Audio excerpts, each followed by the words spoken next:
श्रीकृष्ण गोविंद श्रीकृष्ण गोविंद हरे मुरारे हे नाथ नारायण वासुदेव श्रीकृष्ण गोविंद हरे मुरारे हे नाथ नारायण वासुदेव।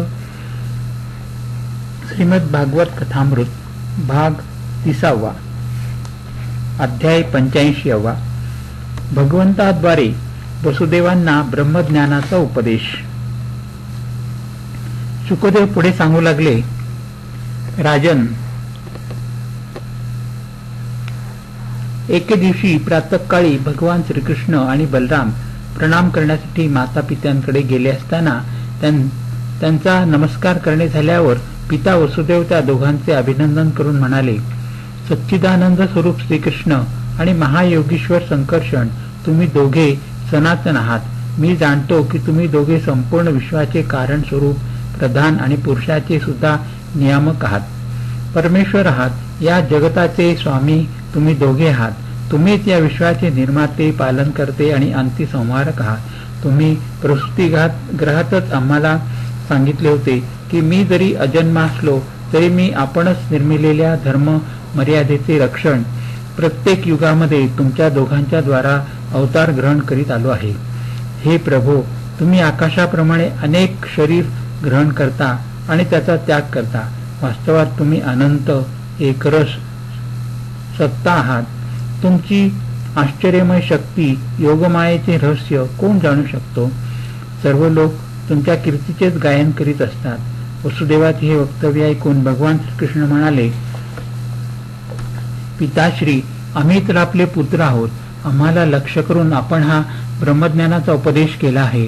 आम्ही आपली प्रत्येक गोष्ट युक्तियुक्त मानतो। पिताश्री, आपण, मी, दादा बलराम, संपूर्ण द्वारकावासी, संपूर्ण चराचर, सगळे जगत, सगळेच्या सगळे आपण असे जसे सांगितले तसेच आहेत। सर्वांना ब्रह्मरूपच समजावे। आत्मा हा तर एकच आहे, परंतु तो गुणांची सृष्टी निर्माण करतो।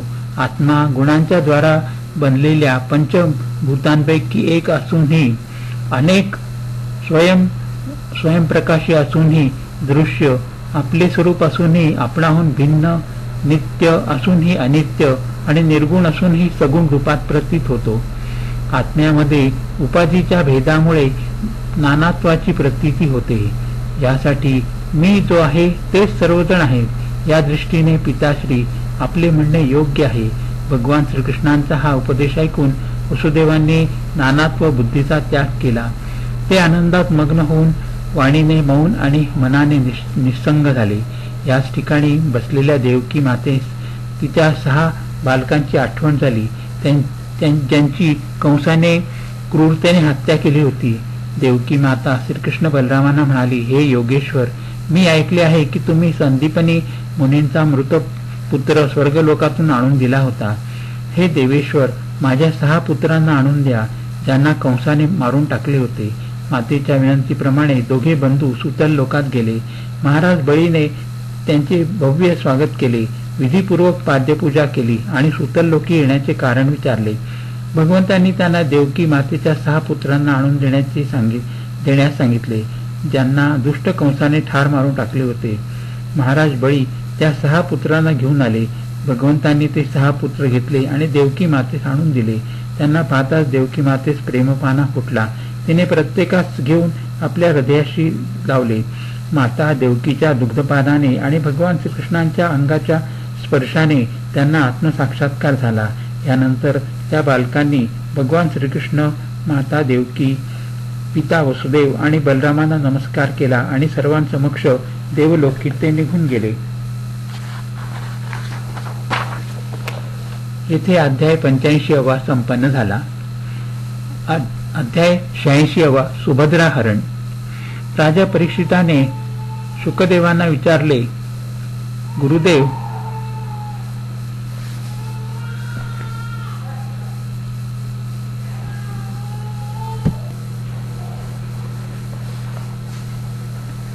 अध्याय 86 सुभद्रा हरण। राजा परीक्षिताने शुकदेवाने विचारले, गुरुदेव, माझे आजोबा अर्जुनांनी भगवान श्रीकृष्ण बलरामांची भगिनी सुभद्रेशी कशा प्रकारे विवाह केला ते ऐकण्यास मी अत्यंत उत्सुक आहे. आपण ते विस्तारपूर्वक सांगावे. शुकदेव सांगू लागले, राजन, एकदा अत्यंत बलशाली अर्जुन तीर्थयात्रा करीत प्रभास क्षेत्री आले. तेथे त्यांना कळले की त्यांच्या मामाची मुलगी सुभद्रा हिचा विवाह ज्येष्ठ बंधू बलराम दुर्योधनाबरोबर करण्याचे ठरवित आहे. परंतु श्रीकृष्ण, वसुदेव, देवकी, रुक्मिणी आदी त्यांच्याशी सहमत नाहीत. त्यावेळी अर्जुनाच्या मनात सुभद्रेस प्राप्त करून घेण्याची इच्छा जागृत झाली. त्याने त्रिदंडी वैष्णवाचा वेश धारण करून द्वारकेत प्रवेश केला. तेथे अर्जुन वर्षाकाळातील 4 महिने राहिला. द्वारकेत श्रद्धाळू लोकांनी बलरामाने त्या वेशधारी संन्यासाचा खूप सन्मान केला. परंतु त्यांना या गोष्टीची जाणीव झाली नाही की संन्यासाच्या रूपात खरा अर्जुनच आहे. एके दिवशी बलरामाने त्या संन्यासाला आपल्या घरी भोजनास आमंत्रित केले आणि त्याला राजप्रासादात घेऊन आले. त्यांनी वेशधारी अर्जुनास अत्यंत श्रद्धाभावाने भोजन करविले. अर्जुनाने सुद्धा मोठ्या प्रेमभावाने आदरातिथ्याचा स्वीकार केला आणि भोजन केले. भोजनाच्या वेळीस अर्जुनाने तेथे विवाहयोग्य परमसुंदरी सुभद्रेस पाहिले. तिचे दैवी सौंदर्य मोठ्या मोठ्या शूरवीरांना मोहित करणारे होते. अर्जुनाचे नेत्र प्रेमाने प्रफुल्लित झाले होते. त्यांचे मन सुभद्रेस प्राप्त करून घेण्याच्या आकांक्षेने क्षुब्ध झाले आणि त्यांनी तिला पत्नी करून घेण्याचा दृढ निश्चय केला. शुकदेव पुढे सांगू लागले, राजन, तुझे आजोबा मोठे सुंदर होते. त्यांच्या शरीराची ठेवण भावभंगी स्त्रियांचे हृदयास स्पर्श करीत असे. अर्जुनास पाहिल्यावर सुभद्रेच्या सुद्धा मनात त्यांनाच पतिरूपात प्राप्त करून घेण्याची तीव्र इच्छा निर्माण झाली. तिने थोडेसे स्मित करून अर्जुनाकडे पाहिले आणि आपले हृदय त्यास अर्पण केले. आता अर्जुन केवळ तिचेच चिंतन करू लागला. एकदा सुभद्रा रथात बसून देवदर्शनासाठी द्वारका दुर्गातून बाहेर पडली. त्याच वेळी महारथी अर्जुनाने देवकी, वसुदेव, श्रीकृष्ण आणि रुक्मिणी यांच्या अनुमतीने सुभद्रेचे हरण केले. ती दोघे रथातून जात असताना काही सैनिकांनी त्यांना थांबविण्याचा प्रयत्न केला, परंतु अर्जुनाने त्यांना मारून पिटाळून लावले. सुभद्रा हरणाची वार्ता ऐकताच बलराम अत्यंत क्रोधित झाले, परंतु श्रीकृष्ण आणि अन्य सुरज संबंधियांनी त्यांचे चरण धरून त्यांना खूप समजावण्याचा प्रयत्न केला. शेवटी बलरामच्या विवाहास तयार झाले. त्यानंतर प्रसन्न होऊन वधूवरासाठी खूप धन दौलत, हत्ती, घोडे, दास दासी अंदणाच्या स्वरूपात पाठविल्या. विदेहाची राजधानी मिथिला नगरीत श्रुतदेव नावाचा एक ब्राह्मण श्रीकृष्णाचे परम भक्त होते.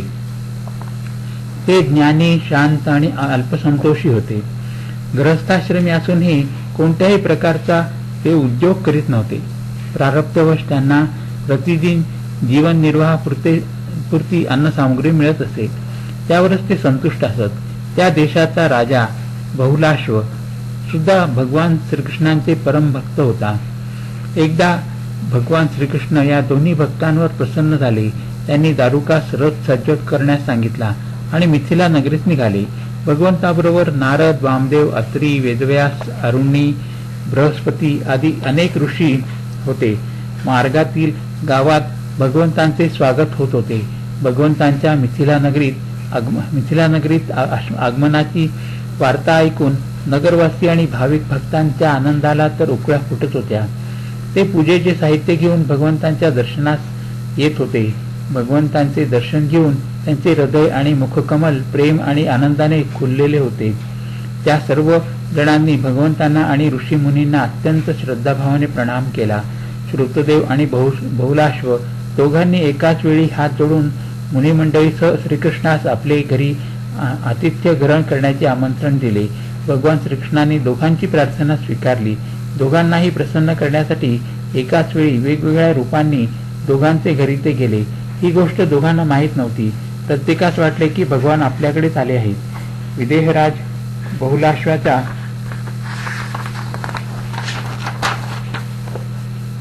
प्रासादात भगवान श्रीकृष्णाने ऋषी मुनींसह प्रवेश केला तेव्हा राजाच्या आनंदाला पारावर नव्हता. त्याने श्रीकृष्ण आणि सर्व ऋषीवरांचे चरण कमल धुतले आणि ते जल शिरी धारण केले. त्यानंतर सर्वांची विधियुक्त गंधमाला, वस्त्र, अलंकार, धूप, दीप, अर्घ्य, गहू, बैल आदी समर्पित करून पूजा केली. सर्वजण भोजन करून तृप्त झाले. त्यावेळी राजा बहुलाश्वाने भगवंतांचे चरणकमल आपल्या मांडीवर घेऊन त्यांना हळूहळू दाबत भगवंतांची स्तुती केली. राजाने समस्त ऋषींसह श्रीकृष्णांना थोडे दिवस ठेवून घेतले. ज्याप्रमाणे बहुलाश्वाला भगवान श्रीकृष्ण आणि ऋषीमुनींच्या आगमनाने आनंद झाला होता, तसाच श्रुतदेव ब्राह्मणाला सुद्धा भगवंताच्या आगमनाने आनंद झाला. श्रुतदेवांनी भगवंतांचे आणि ऋषीमुनींचे यथायोग्य स्वागत केले आणि आपल्या पत्नीसह सर्वांचे चरण कमल धुतले. ते पवित्र जल आपल्या शिरी धारण केले. तसेच ते सर्व कुटुंबियांवर सुद्धा सिंचन केले. यावेळी त्या विप्राचे सर्व मनोरथ पूर्ण झाले होते.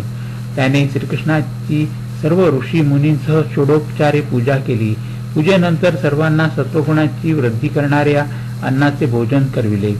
भोजनोत्तर सर्वजण आरामात बसले असताना श्रुतदेवाने भगवंतांची स्तुती केली. त्यावेळी श्रीकृष्ण म्हणाले, प्रिय श्रुतदेवा, हे महान ऋषी मुनी तुझ्यावर अनुग्रह करण्यासाठी इथे आले आहेत.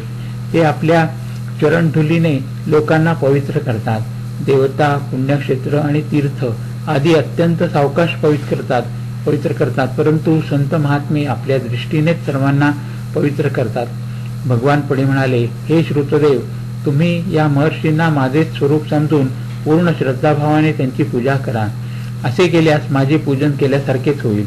शुकदेव परीक्षिताला म्हणाले, राजन, भगवंताचा हा उपदेश प्राप्त करून श्रुतदेवाने भगवान श्रीकृष्ण आणि ब्रह्म ऋषींची एकात्म भावाने आराधना केली.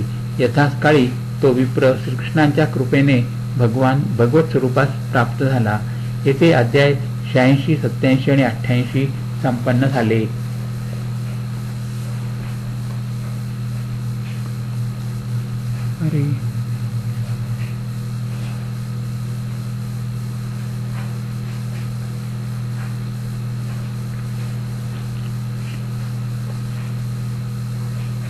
अध्याय 89. भृगु ऋषी द्वारा त्रिदेवांची परीक्षा. भगवंताद्वारा मृत बालकांना परत आणणे. शुकदेव पुढे सांगू लागले, राजन, एकदा सरस्वती नदीच्या पावन तीरावर यज्ञ करण्यासाठी मोठे मोठे ऋषी मुनी जमले होते. त्यांच्यामध्ये वादविवाद चालू होता की ब्रह्मा, विष्णू आणि महेश या तिघात श्रेष्ठ कोण आहे. हे जाणण्यासाठी त्यांनी तिघांची परीक्षा घेण्याचे ठरविले. या कार्यासाठी ब्रह्मदेवाचे पुत्र भृगु महर्षींना पाठविले. सर्वात प्रथम भृगु ब्रह्मदेवांकडे गेले. महर्षींनी त्यांना प्रणाम केला नाही अथवा त्यांची स्तुती पण केली नाही. या गोष्टीचा ब्रह्मदेवांना क्रोध आला, परंतु त्यांनी पाहिले की हा तर आपला पुत्रच आहे. त्यावेळी त्यांनी तो क्रोध विवेक बुद्धीने आतल्या आत दाबून टाकला. तेथून महर्षी भृगु कैलासात गेले. भगवान शंकरांनी पाहिले की आपले बंधू भृगु आले आहेत. त्यावेळी त्यांनी उभे राहून त्यांचे स्वागत केले आणि आलिंगन करण्यासाठी त्यांनी आपले हात पसरले. परंतु महर्षी भृगूंनी आलिंगन करण्यास नकार दिला आणि म्हणाले, तुम्ही वेदांच्या मर्यादेचे उल्लंघन करता, यासाठी मी तुमच्याशी गळाभेट करू इच्छित नाही.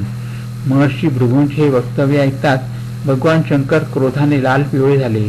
त्यांनी आपले त्रिशूल उचलले आणि भृगूंना मारण्यासाठी धावले. तितक्यात पार्वती माता तेथे आल्या. त्यांनी शंकराच्या चरणांवर पडून खूप अनुनय केला आणि त्यांचा क्रोध शांत केला. येथून महर्षी भगवान विष्णूंच्या निवासस्थानी गेले, वैकुंठात गेले. त्यावेळी भगवान लक्ष्मी मातेच्या मांडीवर डोके ठेवून निजले होते. भृगु ऋषींनी भगवंताजवळ येऊन त्यांच्या छातीत लाथ मारली. भगवान विष्णू लक्ष्मीसह उठून उभे राहिले. त्यांनी आपले शरीर वाकवून ऋषींना नमस्कार केला. भगवान म्हणाले, ब्रह्मन, आपले स्वागत आहे. आपण या आसनावर बसावे आणि थोडा वेळ विश्रांती घ्यावी. प्रभो, मला आपल्या आगमनाची कल्पना नव्हती, त्यामुळे मी आपला यथायोग्य आदर सत्कार करू शकलो नाही. माझ्या या अपराधाची क्षमा असावी. आपले चरणकमल अत्यंत कोमल आहेत. असे म्हणून भगवान ब्रह्मऋषींचे चरण दाबू लागले. भगवान पुढे म्हणाले, महामुने, आपल्या चरणांचे जल तीर्थांना सुद्धा तीर्थ बनविणारे आहे. या जलाने आपण या वैकुंठ लोकास तसेच मला आणि माझ्यामध्ये अंतर्यामी बसलेल्या लोकपालांना पवित्र करावे. आपल्या चरण स्पर्शाने माझे सर्व पाप धुतले गेले आहेत. आता आपल्या चरणांनी चिन्हित माझ्या छातीवर लक्ष्मीचा सदैव निवास राहील. भगवंताचे हे वक्तव्य ऐकल्यावर भृगु ऋषी अत्यंत आनंदित आणि तृप्त झाले. तो वैकुंठातून परत ब्रह्मवादी ऋषींच्या सत्संगात आले. त्यांनी ब्रह्मा, विष्णू आणि शंकर यांच्या निवासस्थानी आलेल्या अनुभवाचे वर्णन करून सांगितले. त्यानंतर भगवान विष्णूंना सर्वश्रेष्ठ मानण्यात येऊ लागले. शुकदेव परीक्षिताला पुढे म्हणाले,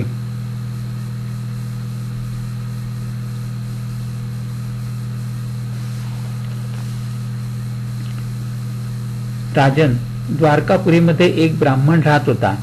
त्याच्या भार्येस पुत्रप्राप्ती झाली नव्हती. परंतु काही काळानंतर पुत्रप्राप्ती झाली. त्या शिशूस पृथ्वीचा स्पर्श होताच त्या बालकाचा मृत्यू झाला. तो ब्राह्मण त्या शिशूचे मृत शरीर घेऊन राजमहालाच्या मुख्य द्वाराजवळ आला. शिशूस तेथे ठेवून मोठ्या स्वरात म्हणू लागला, माझ्या मुलाचा मृत्यू ब्राह्मण द्रोही, धूर्त, कृपण आणि विषयी राजाच्या कर्मदोषाने झाला आहे. जो राजा हिंसापरायण, दुःशील आणि अतिंद्रिय असतो त्याला राजा मानून सेवा करणारी प्रजा दरिद्री होऊन दुःखावर दुःख भोगीत राहते. अशा प्रकारे त्याची 9 बालके मृत्युमुखी पडली. प्रत्येक वेळी तो मृत बालकास घेऊन येऊन अपशब्द बोलीत असे. 9व्या वेळी जेव्हा तो मृत बालकास घेऊन आला त्यावेळी अर्जुन श्रीकृष्णाबरोबर बसला होता. त्याला श्रीकृष्णाबद्दल काढलेले अपशब्द सहन झाले नाहीत. त्याने त्या ब्राह्मणास पुढचे बालक वाचवण्याचं आश्वासन दिले. यथासमयी अर्जुन त्या ब्राह्मणाच्या घरी आला आणि त्याने प्रसूतिगृहास अभिमंत्रित बाणांनी चारी बाजूंनी घेरून एक बाणांचा पिंजरा बनविला. अर्जुनाने असा प्रण केला की जर तो त्या ब्राह्मणाचा मुलगा वाचवू शकला नाही तर स्वतः अग्नीमध्ये प्रवेश करेल. प्रसूतीची वेळ आली आणि त्या विप्रपत्नीने 10व्या वेळी पुत्रास जन्म दिला. तो शिशू सारखा रडत होता, परंतु सर्वांच्या नजरेसमोरच तो सशरीर आकाशात अंतर्धान पावला. ब्राह्मणाने अर्जुनाची निंदा करण्यास सुरुवात केली. त्यावेळी अर्जुनाने योगमायेने संयमनीपुरी मध्ये प्रयाण केले. या ठिकाणी भगवान यमराज निवास करतात, परंतु त्याला तेथे ब्राह्मण पुत्र दिसला नाही. नंतर शस्त्र घेऊन तो क्रमशः इंद्र, अग्नी, निरुती, वरुण, वायू आदी पुरींमध्ये तसेच अन्य 2 लोकांत गेला, परंतु तो ब्राह्मण बालक कोठेच सापडला नाही. शेवटी निराश होऊन परत आला आणि अग्नीमध्ये प्रवेश करण्याचा विचार करू लागला.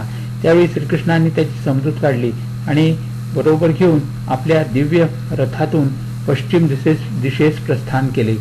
त्यांनी 7 पर्वत असलेले सप्तद्वीप, 7 समुद्र आणि लोकालोक ओलांडून अंधकारात प्रवेश केला.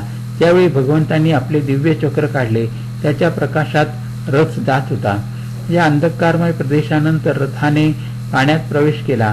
थोडे अंतर गेल्यावर तेथे एक सुंदर महाल होता. त्यात मण्यांचे सहस्त्र खांब होते.